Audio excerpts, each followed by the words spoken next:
สบายดีท่านผู้ชมสบายดีพี่น้องวงฝ่ายเวอร์สุขุสุคนเนาะวันนี้ก็อยู่กับซองผู้พามเนาะคือเก่าเนาะวันนี้สิพาพี่พาน้องไปเบิ่งธุรกิจมืดพี่น้องพัดท่านพี่น้องวันนี้ไปเบิ่งไป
ถ่านงามแห้งพี่น้อง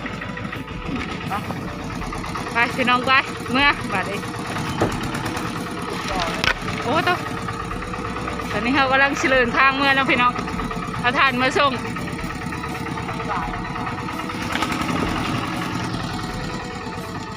โอ้ผู้บ่าวบ้านนอกคุณเป็นผู้ขับรถพี่น้องเลยคุณนะ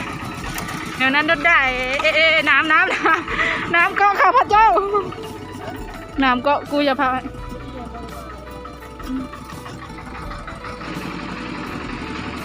ลูกแก้วนี่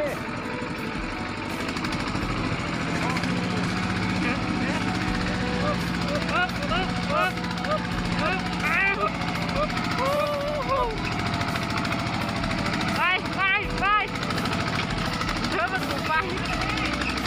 ยุ่งแล้วมันไปยุ่งยังไม่ยุ่งอะไรเนาะยุ่งมันยุ่งเลยเดี๋ยวมีแต่ปลาซิวไปเลยนี่ปลาเป็นที่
ว้าว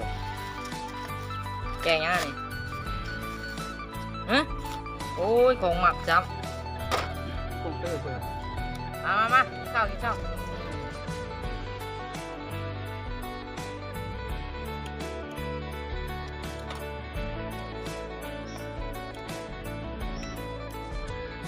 ขอบคุณด้วยครับ